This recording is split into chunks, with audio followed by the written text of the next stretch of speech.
Happy Wednesday.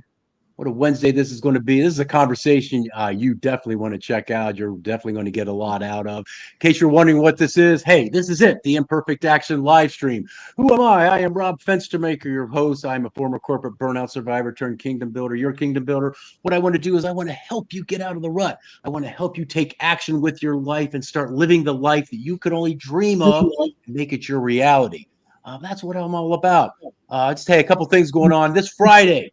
The next installment of the Virtual Friday Whiskey Hour. If you've never attended the Virtual Friday Whiskey Hour, this Friday is your opportunity. At our last session, it was right before the election. So, hey, you know what I talked about? Hey, we live in a screwed up world. I was just trying to talk some people off the cliff. Hey, we're going to get through this. But we know we live in a screwed up world. But you know what? We have the opportunity to change this world. You definitely have the opportunity to change the world you live in.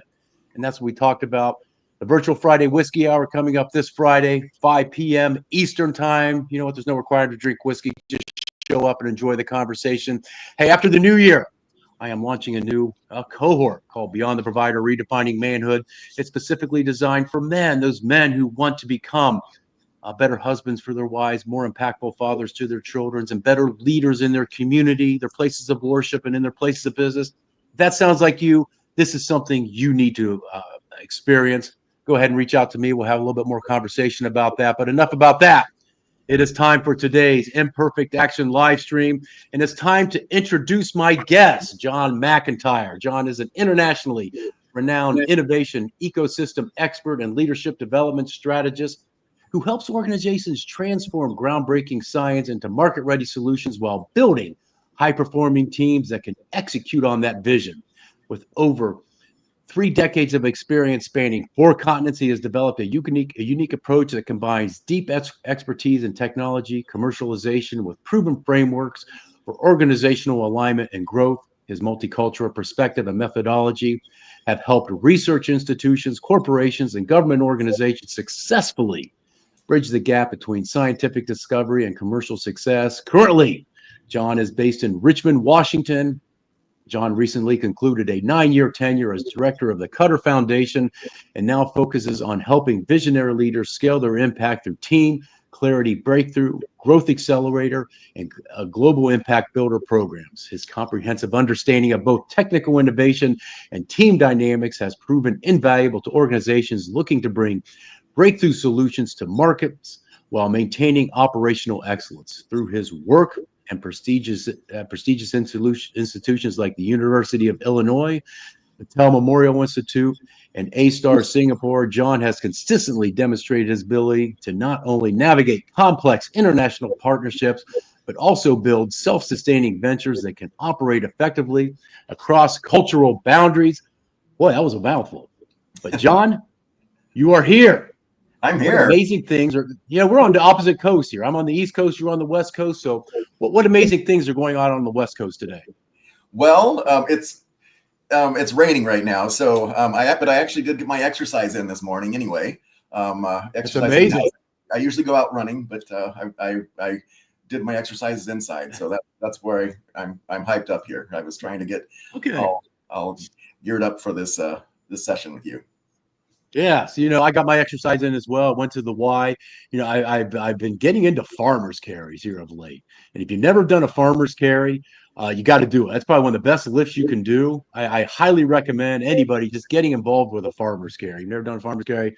Hey, it's fantastic. But John, and I kind of introduced you, so give me your quick elevator pitch of who you are, what you do, and what you're all about. Yeah, so I work with entrepreneurs right now, and this is what I tell them. You built your company because you knew your solution was going to change lives. Right now, instead of changing your world, you're stuck in another meeting with your team because they're not your team. You're trying to get them on the same page. You're trying to get them to understand what you see so clearly. You feel that your dream kind of slipping through your fingers while everyone around you is speaking a different language. So I help founders break free from this cycle through 3 proven pathways. The Team Clarity Breakthrough is your 3-month foundation for alignment. The Growth Accelerator is a 6-month journey to smooth scaling. And the Global Impact Builder is your 12-month path to lasting legacy. Yes. So Are you ready to stop feeling stuck and start seeing your vision become a reality?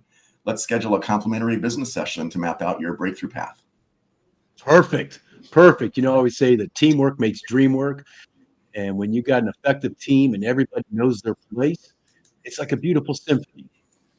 You got, you know the thing going to play in, but you got to sit in there and just do it. You think of an orchestra.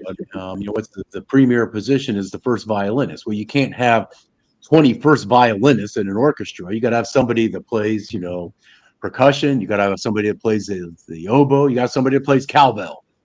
And when they're all doing what they do in synchronized sync, I think that's going to be an important word today. Sync. They sync those all up. It makes a beautiful sound.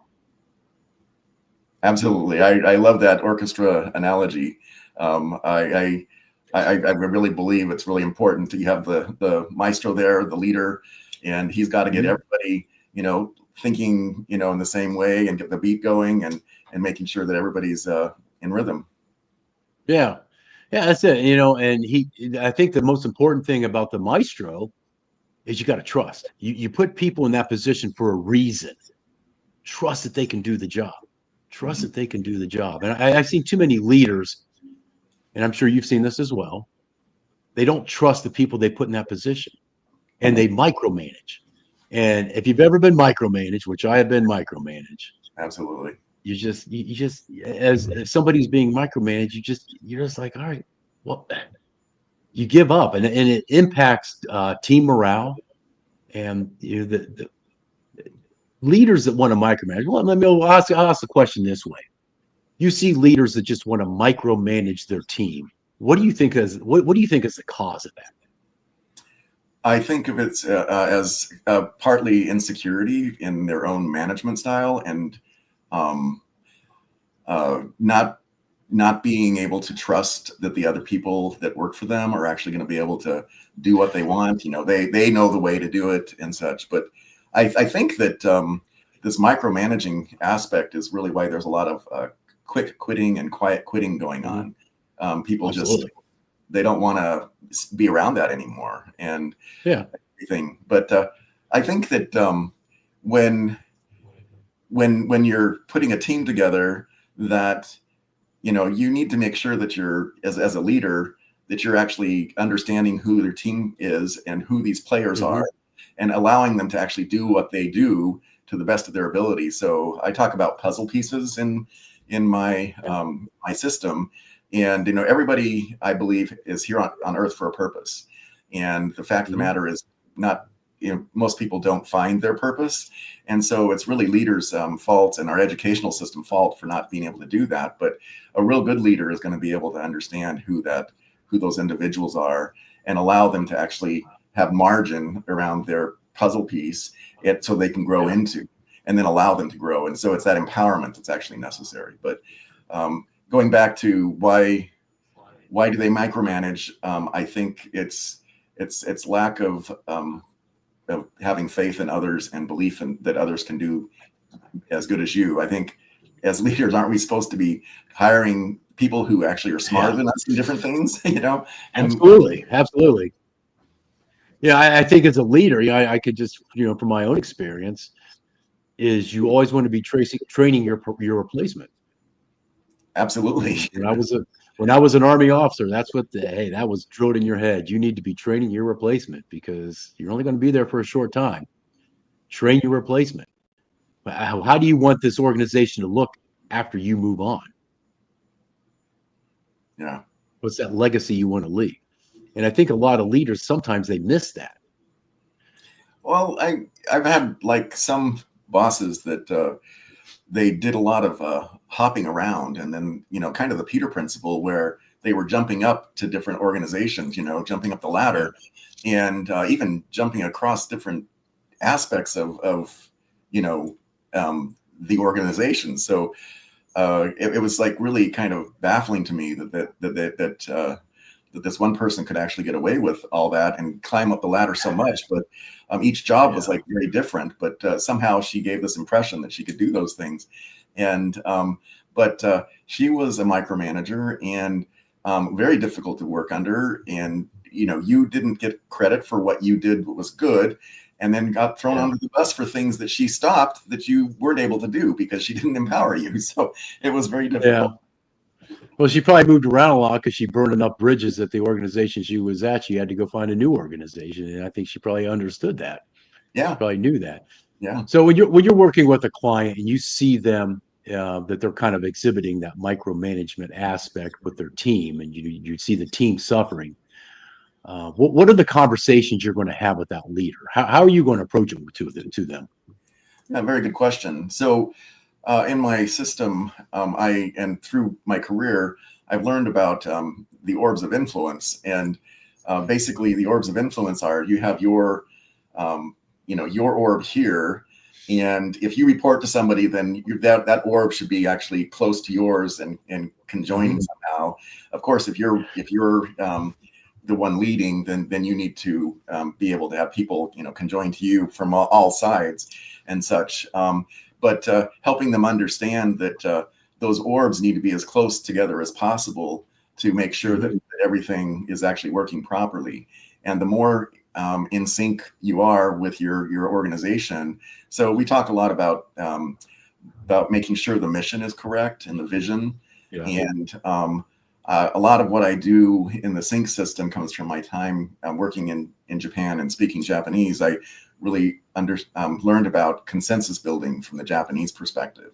And so the consensus building aspect is really part of this whole puzzle being put together, but these orbs of influence coming together so that the galaxy actually works smoothly. And if you can understand that by gaining people's wisdom around you as you're putting your vision and your mission together, and they'll feel like they're bought into that. And once they feel like they're bought into that, they'll do anything for you. They'll actually go to nth degree to get things done because they feel like they're really part of that organization.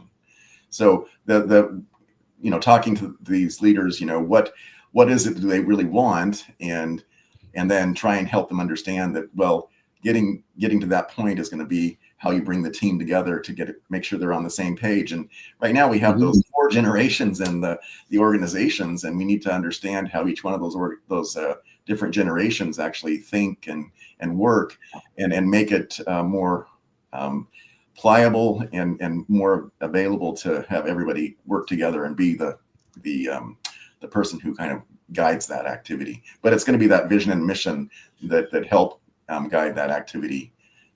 So that's a lot of where we start things at. So as you're working with somebody to build a mission statement, I see mission statements that can go on and go on and go on. And I see mission statements that are just a few words. And I think the ones that are the few words get to the point. But when you're working with somebody to create that mission statement, is there a way you want them to form it? Is there a flow you want them to have to it? Is there a length you think they need to have to it? Well, I think that you're on the right track there. The shorter, the better. The more concrete you are, the better. But it's got to be something that not only comes from the leader, but it's gone from the leader down around, in this consensus type format to get everybody to kind of put their 2 cents in. And once they've done that, then you're able to mold that in a way that makes sense. So, coming up with, first of all, the leader, what are their personal goals if they're the founder of the company, and what do they want out of this?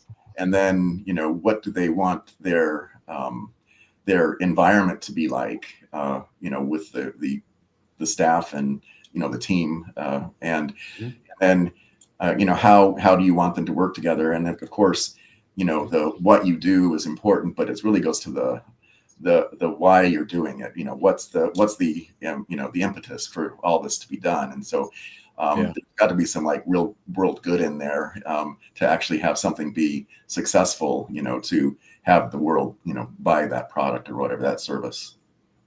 Okay, so can a mission statement change? Well, the reason I ask that, let's just say the vision of that leader is, we want our sales to be whatever number that is, and they've hit that goal, that vision, they've hit that goal. Should they rework their mission statement, or statement remain the same? Well, I think what you said there, though, was it was more so you have your your mission and your vision, well, your vision, your mission, and your goals. And I think the goals can be like that monetary type thing, but the vision and the mission are going to be something that's a little bit more, 35,000 feet up, and it's going to tie into those goals, but the goals can change. Of course, over time the mission's going to change too. But I was, in an organization where they changed their mission, and they worked with with the communications office, and they had this big lavish event for us all to join in on, and we didn't know what was going on, and all of a sudden they changed this vision and this mission, and all these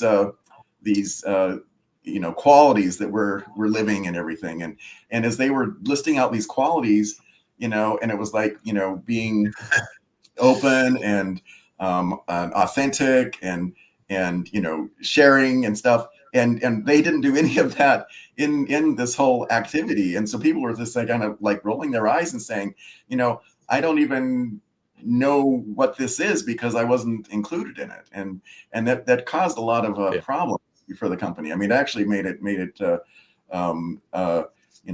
lose some wind for a while there until it kind of got back on track. But it was weird going through that, and not having any idea. There was no questionnaires or nothing to get things started or to even announce it. That I think that they just threw it out there. We're changing course. Yeah. And you're part of it, and look at where you fit. And it's like, well, I don't know that I fit there. Talking about integrity and everything, I thought that wasn't a very, it didn't have a very high integrity to be putting something out there like that when it's a little bit different than what you came in for. So, right. I agree. I mean, if you're going to, I've been with organizations, I guess I've changed course, but you knew it was coming. Just to throw it out there, like, well, okay, wait a minute. How do I? You're exactly right. You're the team member sitting out there, and you're like, well, how do I fit in? Well, maybe I don't agree with this vision. Maybe I don't agree with this vision. I came here because I agree with this thing, and now you're going over here. And it's maybe it's something that I'm diametrically opposed to. So you're right. How can you get that buy-in? I know before we started, you kind of shared some with me that you've had a very circuitous, interesting life, and it's kind of just taking you in some strange directions, different directions. You're a very well traveled man. You've seen the world. You've been to all 50 states, and those directions you go to, those things that happen in life. I mean, I always say life is going to happen. That's the one guarantee in life. Life is going to happen, and how you react to when it happens, that speaks volumes to who you are. Speaks volumes to your character, that foundation that you've created. But when you're working with somebody or you're working with an organization and things happen to them, because things, whatever it may be, and they need to change course or change directions or change something. What's that conversation look like? So let me just give an example. Okay.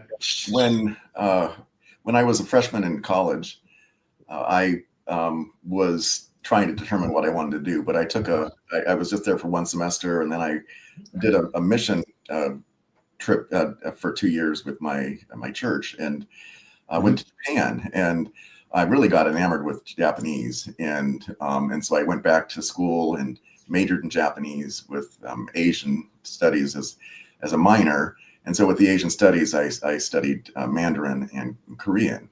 But when I got to the graduation point, I went to this Japan career fair because I really wanted to go to Japan, and my goal was ultimately to be a consultant. But I had to I had to have some corporate background first before I did that. And there was I was really interested in one job, and I thought they were really interested in me, and they were, and that was Guess Jeans. And at the time, they were really a big thing, and I thought, well, that'd be cool if I could help Guess get into Japan better and whatnot.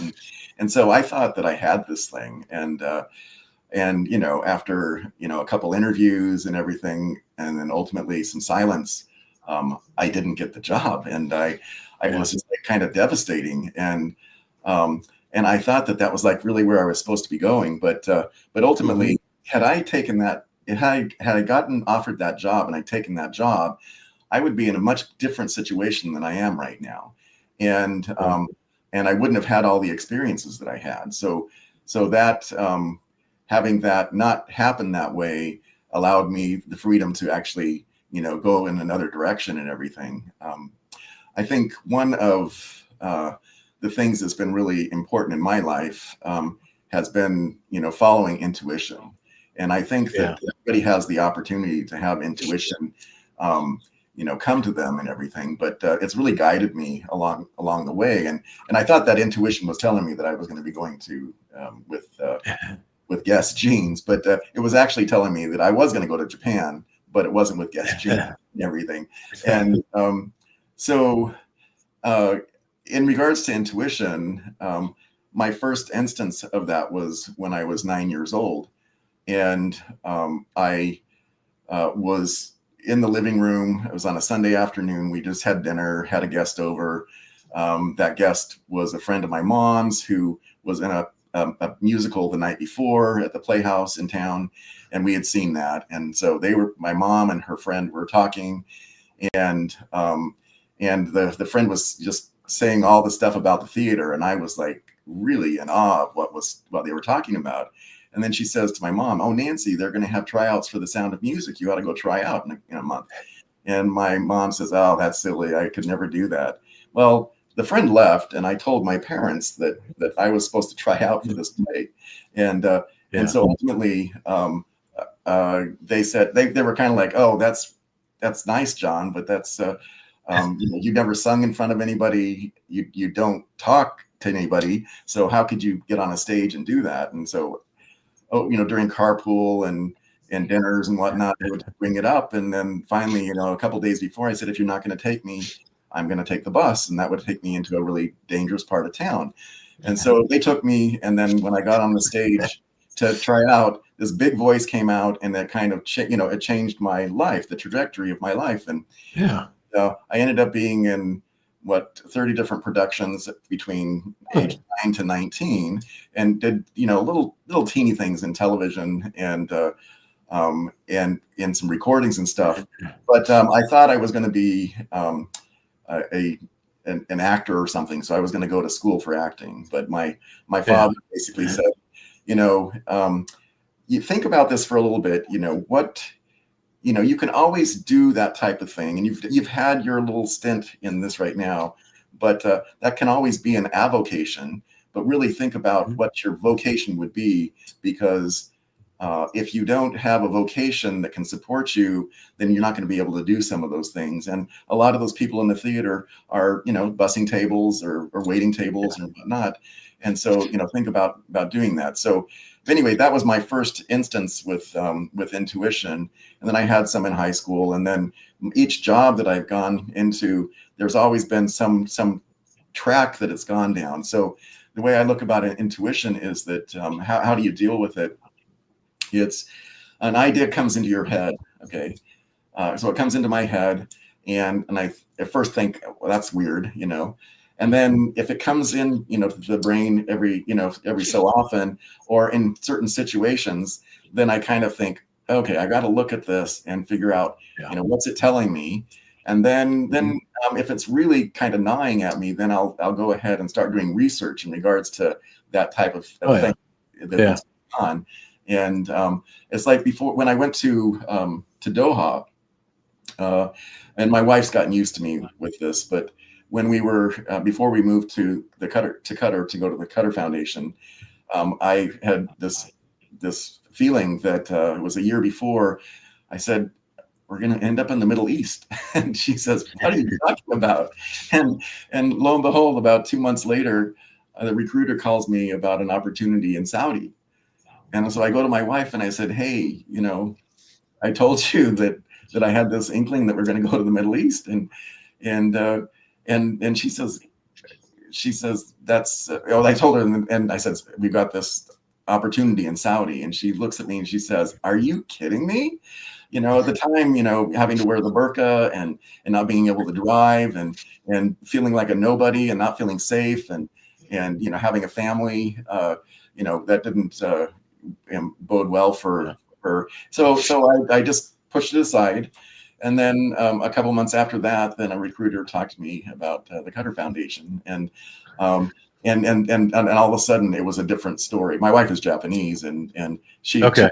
she took about 2 weeks and was thinking about it, and she says, you know what, Japan and Qatar have a really good relationship, and then it's a very normal place, very family friendly, and so he goes, yeah, I think we could do that. So then that's when I went through and did the interview process and everything. But those are some instances of Yeah.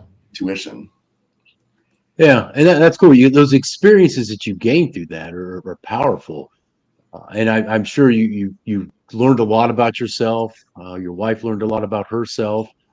In that, getting out of, I'd say, just getting out of your comfort zone and getting into another culture. I mean, that's eye opening. I mean, I've had the opportunity. I mean, like I shared with you before we came on. I mean, I was in Turkey for a short period of time.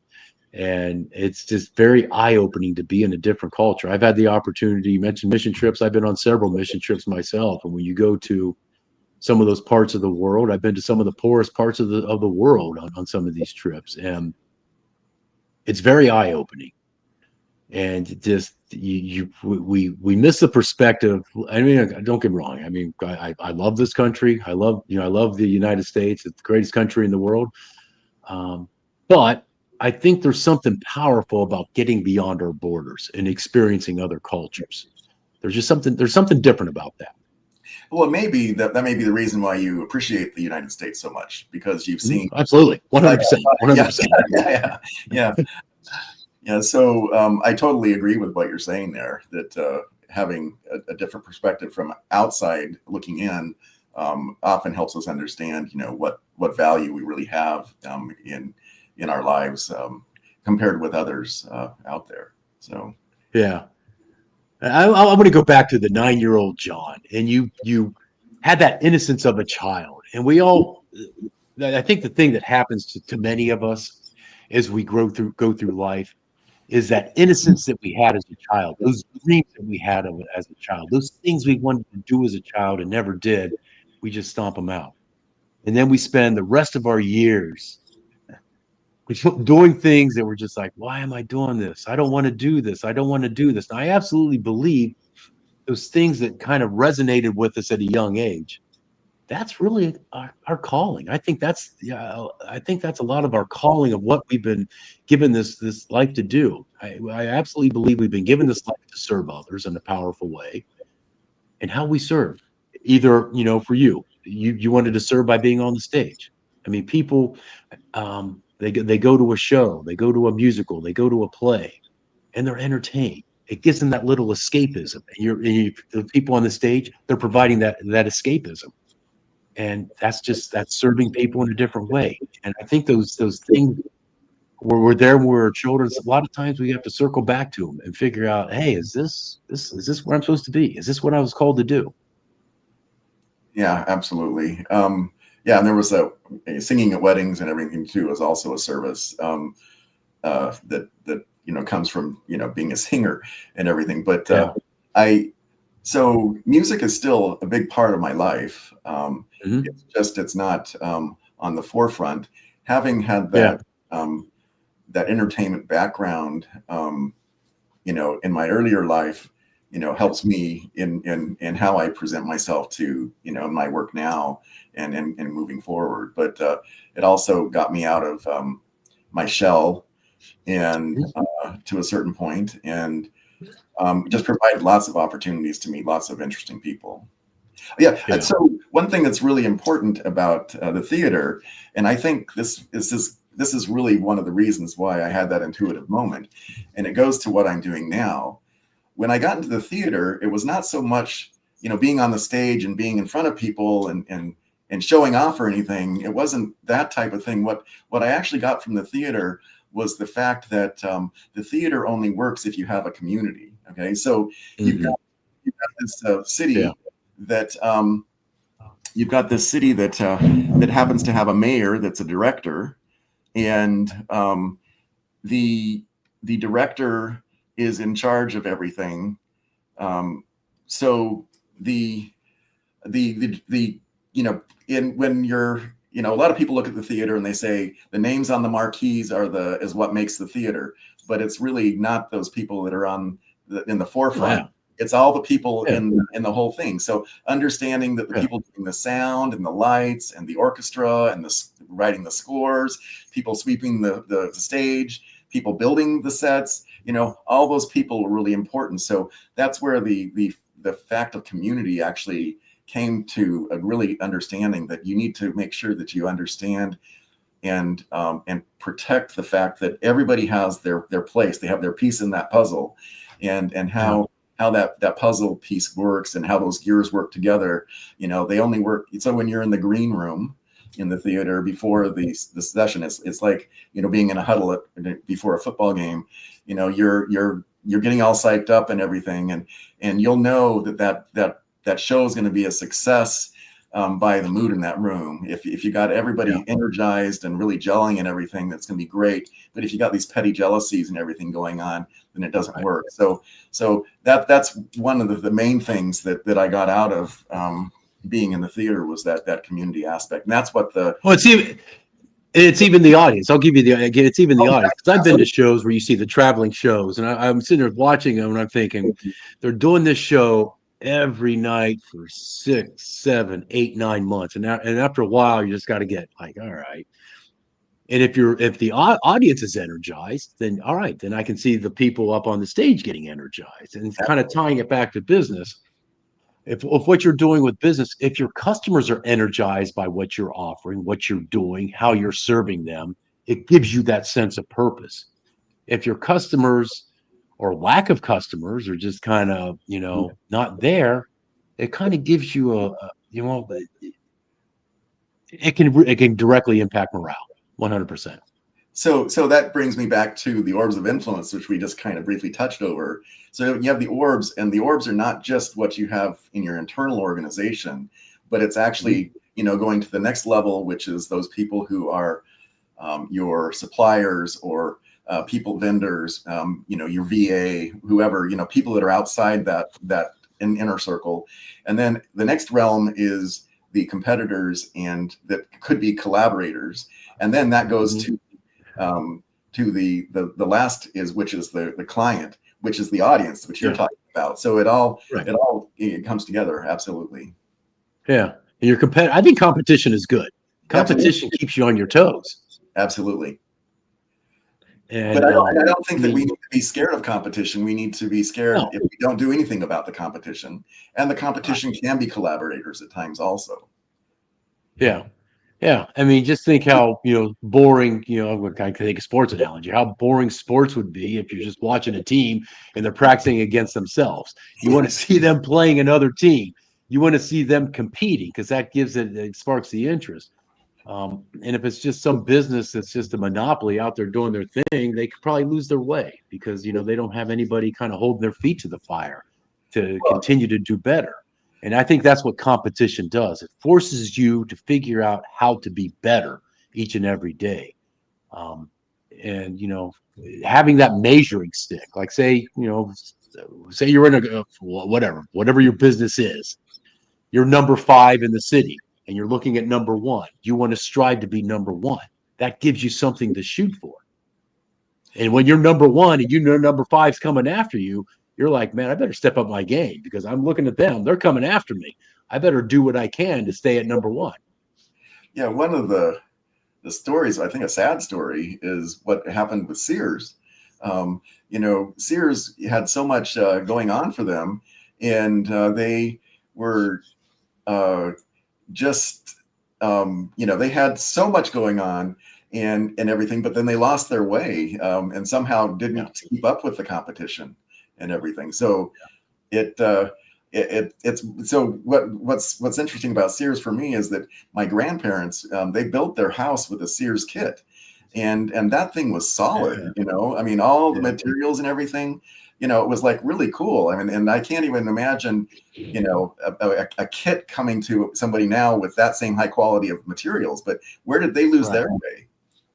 But I've had this conversation with people before about these different, Sears in particular. What was their down? They weren't willing to adapt and change. And to me, the 7 dying words of any organization are, "We have always done it that way." Yeah. And if you aren't willing to change with the times, you know what? You're going to be eating your competition's dust, and they're going to go flying right on by you. And I think that's probably one of the factors that happened to Sears. They just weren't willing to adjust. They weren't willing to change Yeah. I agree. because I mean, change is one of those things that's inevitable. Change is always going to happen.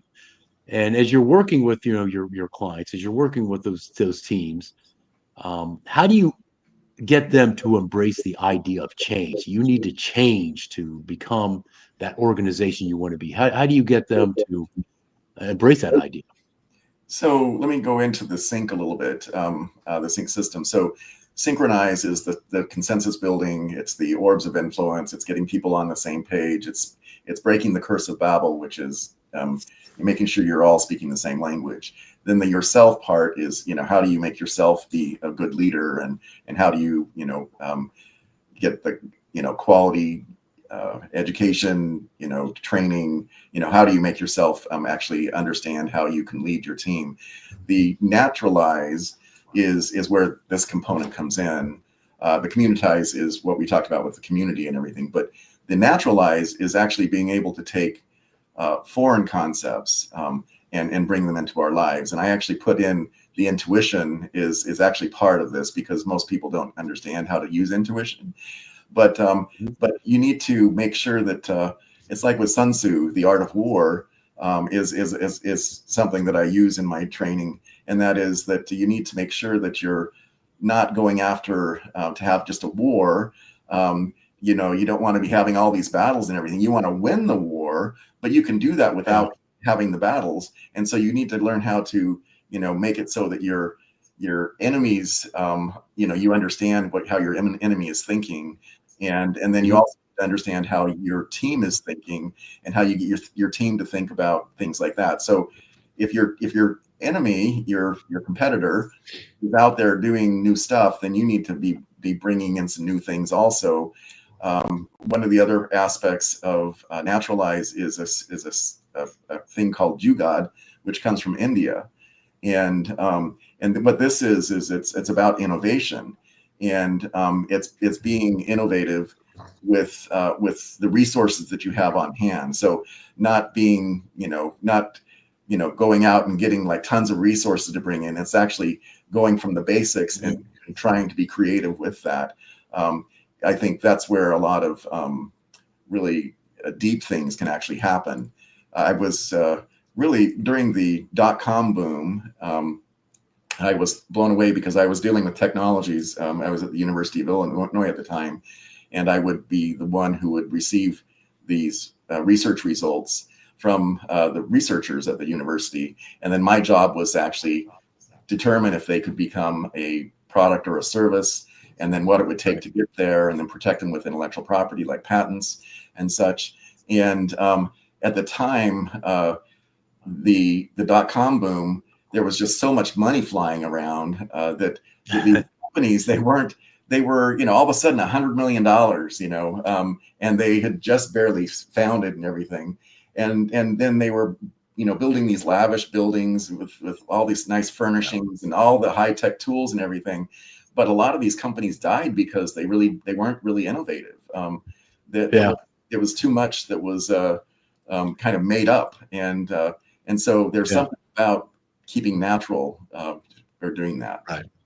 Well, that's kind of one of the stories why Toys R Us went out of business, because they spent all this money on stupid stuff instead of spending money on a valid website. When it came time when they had to go build a valid website, they didn't have the money. They couldn't build an effective website, and they probably could have competed with Amazon and these other big web providers, but they did stupid stuff. And hey, if someone paid the price for it, they paid the price for it. Well, and at the time, Amazon wasn't even big when Toys R Us was huge. And so, well, it's the same thing with like Kodak, with what how their demise was.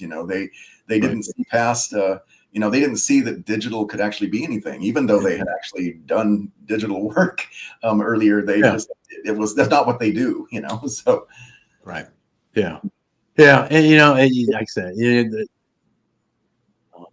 I mean, I don't think 35 millimeter film is always going to be around. There's just there's a different aspect to looking at a 35 millimeter photo versus a digital photo.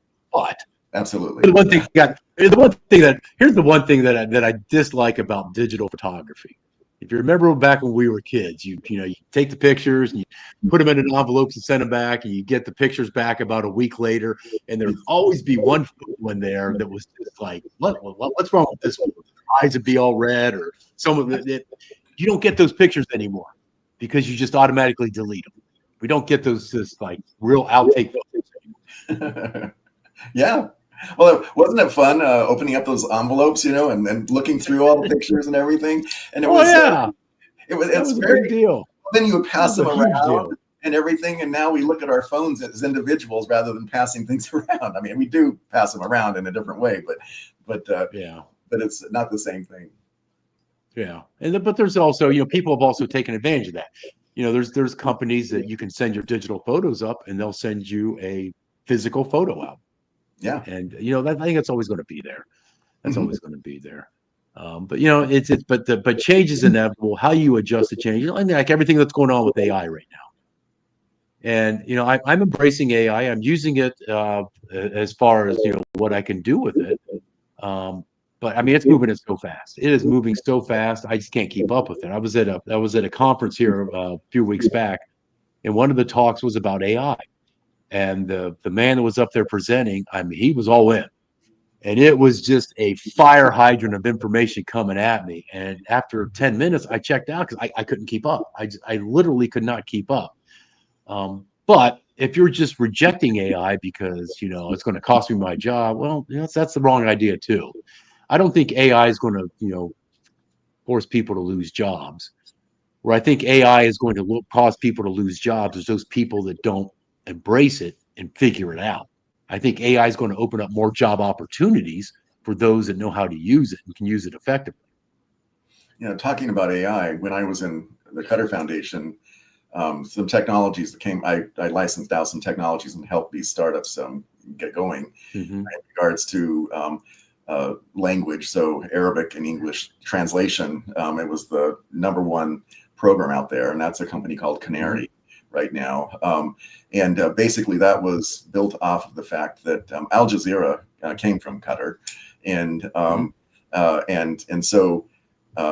so what they did was they were working with the researchers from Cutter Foundation, and the researchers were using the videos from all the video that was taken for the news, and then they were using all the language. So this AI was able to actually help understand the language, but not only the language, but the dialect, and could actually pinpoint where these people were coming from. And so that was really, really, really cool. The other one is in regards to cybersecurity. And so by utilizing AI, you're able to actually curtail a security event before it happens because of different things that are going on in the background. So I go along with your sentiment. It's something that we need to embrace, not make it everything, but enhance our lives and help make them go better. So yeah. It's not the panacea some people want you to believe it is, but it's a tool, and it definitely has its faults. I'm definitely experiencing that. There's definitely faults with it. And I was playing around with it the other day, just trying to create some images with it, and for whatever reason, yeah, ChatGPT and Dolly just doesn't want to spell the words right. I don't know why that is. Don't know why that is. But it seems it's really not weird to me. Yeah. it's not perfect. Yeah, So, but I do use it. And even just if you just use spell check on Microsoft Word, that's AI. I mean, that's absolutely. AI in and of itself. So, I mean, Siri's it's kind of AI. around. Yeah, What's Siri's AI. that? Siri. Yeah, Yeah. yeah, yeah. And we even have cars now. Like I said, I was out in Los Angeles a couple weeks ago at that conference. They're self-driving vehicles. Yeah. There's a new drive service called Waymo. You schedule it, this car picks you up. There's nobody behind the wheel. You get in, and it takes you to wherever you're going to. Yep. that is a little bit freaky. So a little freaky, but this idea of having cars, I think that this generation that's being born right now, Mm. um, These children that are just being born right now, when they're in their late teens and early 20s, they're not gonna be driving cars. Probably not. I think cars are going to be driving them. I Mm-hmm. think that's where we're headed. I think you're So, right. I don't know. Brave new world we got right in front of us here. Yeah, Brave new world. I feel bad for them though, because there was something about, getting your driver's license when you're in high school. Oh, absolutely. Yeah, That was a big deal. yeah. That was a big deal. It was, I was 16. The day I was 16, I was in there getting my temp absolutely. license because I wanted it. Yes, absolutely. And so it's one of those rites of passage that what does it get replaced with? I don't know. I don't know. I don't know. I mean, it's like, when you and I were kids, we had the old phones that were on the phone with a dial up, and we had 3 TV channels. That was it. Yeah. Things change, and well, how do we identify with? I don't know. I don't know, but we'll figure it out when we get there. We'll figure it out when we get there. So, so this is your website. If people go to your website, what are they going to see? They're going to see the different types of activities that I do with the organizations. They're going to it talks Mhm. about the S.Y.N.C program for a bit, and then lets them know that I'm available for speaking engagements and different Yeah. things like that. An average website, just talking about the services and things, and where the different aspects are coming from. Okay. What do you love to speaking? What do you love to speak about? So, but breaking the curse of Babel, and trying to make sure that, so the curse of Babel, I mean, it's in our homes, but it's also in our companies, especially where you've got everybody speaks a different language. So you have the C-suite speaks their language. You've got the engineering that speaks theirs, and legal that speaks theirs, and communication speaks theirs. Everybody speaks a different language, and so it's really important that somehow we get on the same page and start talking about how we can work together and make it so that we're communicating and really talking. So that's one thing. The orbs of influence is another. Intuition is a big thing that I like to talk about. Just all the different intuitive moments, and talking about what makes our lives interesting, and what makes it so that we can get the most out of our life. How do we get joy and stuff from that? So, do you have a certain type of niche industry that you kind of resonate with, that you really enjoy working with, or are you willing to work with any type of team? I'm willing to work with any type of team. What I'm focusing on right now with the pitch that I gave is really the startup entrepreneur who is in a 7 going into 8 or 9 figure realm. People who have been in that startup realm and everything. Going back to the value that people bring to things. I envision having what I call a Nemawashi center. And Nemawashi is one of the consensus building tools from Japan. Right. And it's basically digging around the roots. So the people, the bonsai trees and everything, they're not clipping the outside, they're actually doing stuff with the roots. And it's not just a technical term for gardeners, but it's actually a cultural term. And so as you're digging around the roots, you're getting the ground prepared for the next, activity. And so that's moving it from one pot to another pot, or plot. And so you'll take soil from the new place and put it into the old, and then let it kind of ruminate there for a little bit.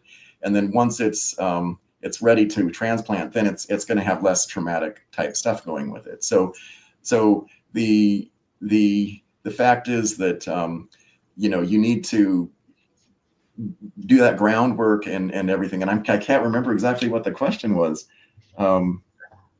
The type of the niche industry, any type of specific industry you prefer to work with. The reason why I was talking about the Nemawashi Center is that one of the things, because I've dealt with hundreds of startup companies and watched them get acquired. When they're being acquired, I've really found it sad that